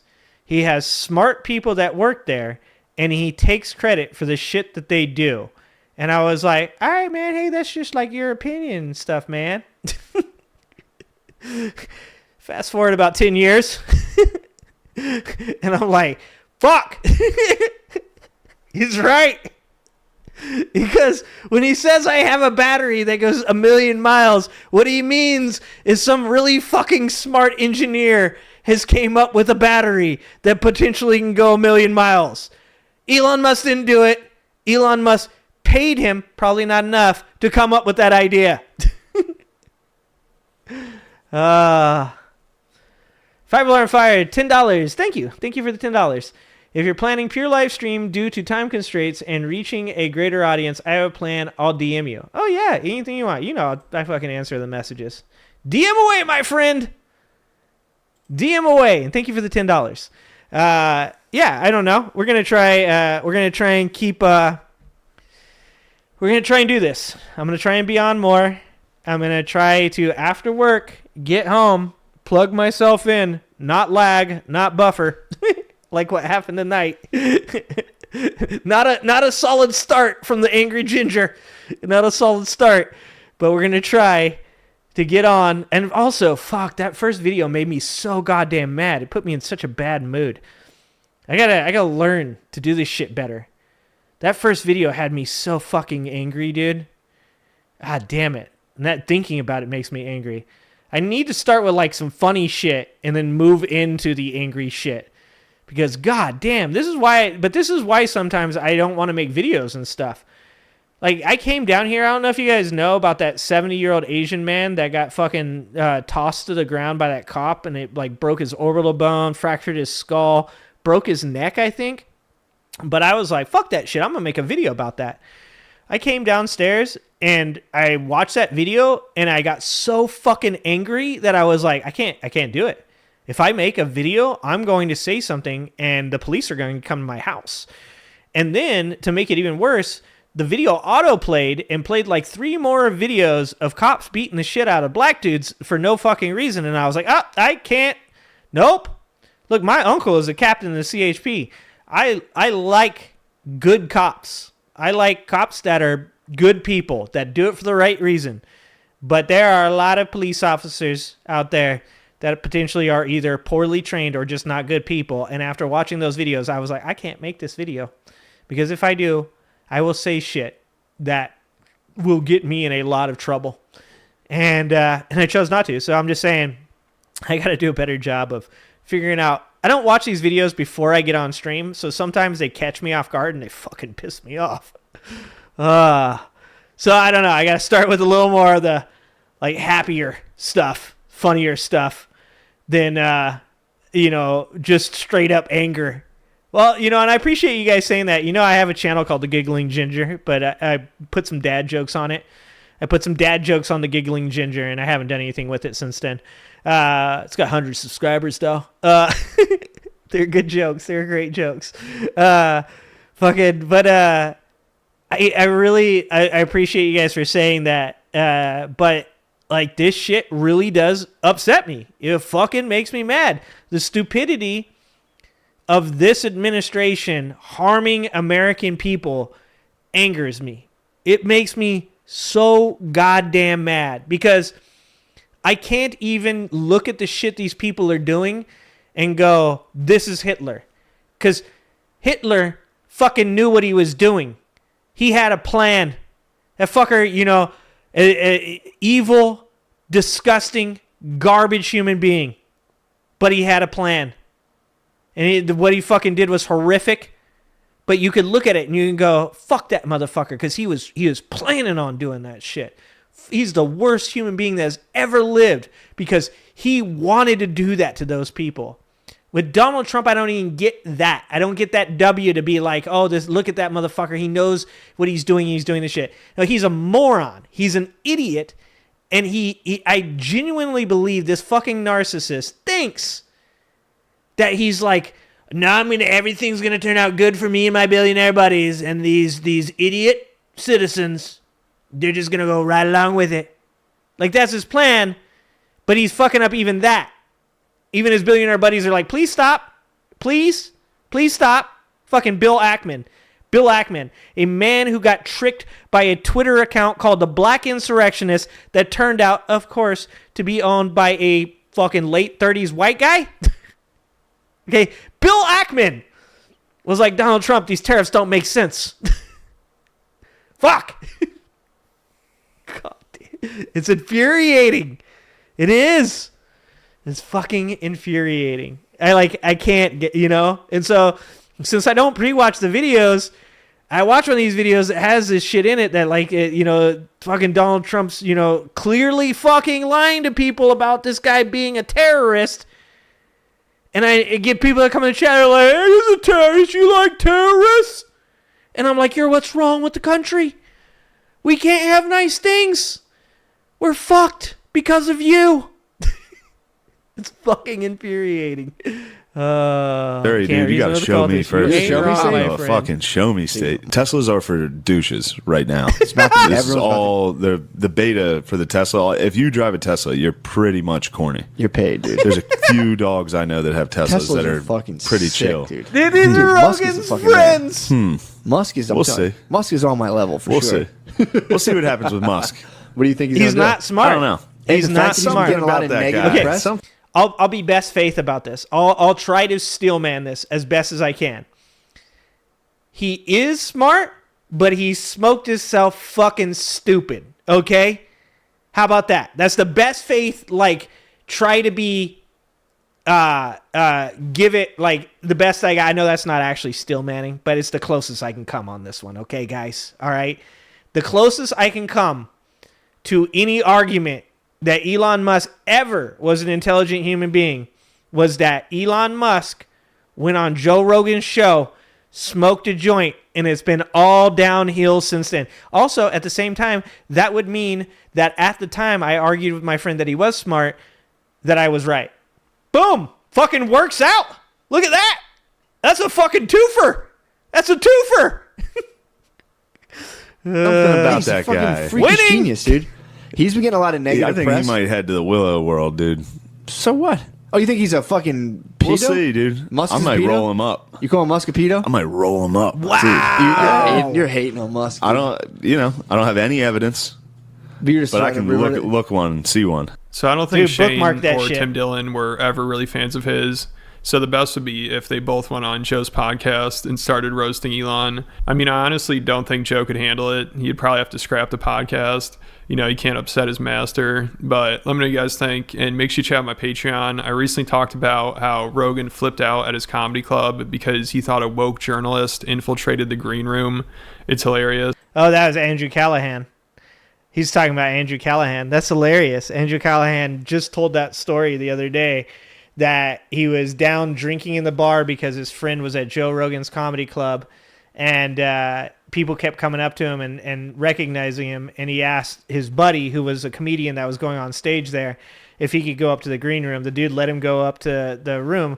Joe Rogan has literally reacted to Channel 5 videos before. Brian Callahan's Brendan Callahan? Not Brian Callahan. That's a whole different person. Brendan Callahan's videos. And he sees him and screams at his security guards to get him the fuck out of there. Get this journalist the fuck out of here. Hilarious. That's so funny. I generally, look, I smoked for 20 years. I am totally okay with all the people out there smoking. Love you guys. Appreciate you guys. Do your thing, okay? But some people shouldn't. Some people... Like, there's people that shouldn't drink alcohol. And there's people, people that shouldn't smoke cigarettes. There's people that shouldn't do comedy. There's people that shouldn't smoke weed either. And they don't know who they are. So y'all got to help them out with that. Someone's got to tell them. What is a woke journalist? I think what he means is somebody that's empathetic to other human beings and reports on it. That was the podcast that Elon talked about digging tunnels under LA to solve traffic. Oh, that's what you're laughing at? Oh, okay. Oh, the woke reporter. The woke reporter's the worst. The reporters that are fucking reporting on social justice. Those people out there standing up for racial inequality. The worst journalists of all time. Oh, Jesus Christ. I mean, there's tons of journalists out there that you could go after for being shitty people. I don't think the woke ones are the ones you should be mad at. All right. What are we going to do, guys? I think we're going to try and get back on tomorrow. I think that I'm going to come home tomorrow. I'm going to queue up some videos, and I'm trying to get back on tomorrow. And we'll say 4 to 5 times a week I will try to stream after work. Once on the weekend, I'll keep the Saturday show going. I like the Saturday show. It's nice for me to be able to be at home, do shit, get things done, and then jump on later in the day. So I like that. We'll see how many times that I can do this without burning out. And, like I said, I work every day. I have a family. I've got all kinds of responsibilities. But I think that it's probably a better way to use my time to get on here and communicate with you guys and have a good time with you guys than it is for me to sit in front of this camera reciting lines trying to fucking create videos that don't really have that much reach in the first place, to be honest with you. So my videos used to have a lot of reach, and then I made a video about Elon Musk getting his toes sucked by Donald Trump, and ever since then my videos have been not getting any views. So I'm not a person that screams shadow ban. I don't believe in any of that shit, but it is kind of weird.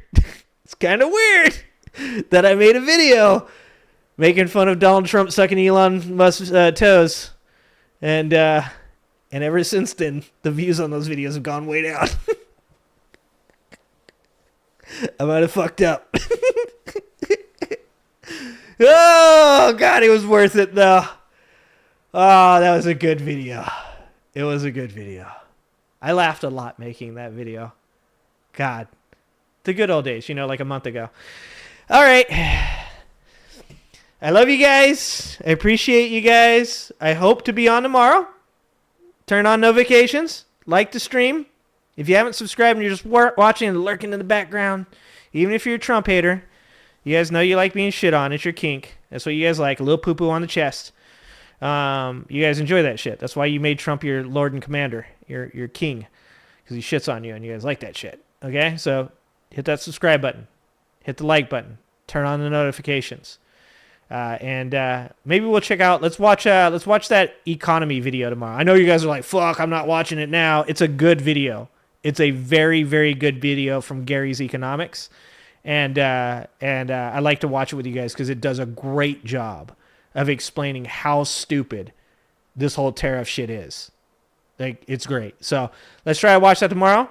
Thank you, guys. Thank you to everybody that joined the Angry Ginger Army. Thank you to everybody that super chatted tonight. You guys are the whole reason that I can even do this shit. So, I mean, I wouldn't have a camera. I wouldn't have lights. I'd be up here literally with a fucking phone in a dark basement doing this shit if it was with a shitty mic. Like, you guys literally paid for my mic. So I would not have any of this shit without you guys. So I love you guys to death. I appreciate you guys so much. Don't think that your voice don't matter. Don't think that. Do not become apathetic. Do not let them exhaust you. Keep up the fucking good fight. Keep talking. Keep showing people how to do the goddamn thing. All right, guys.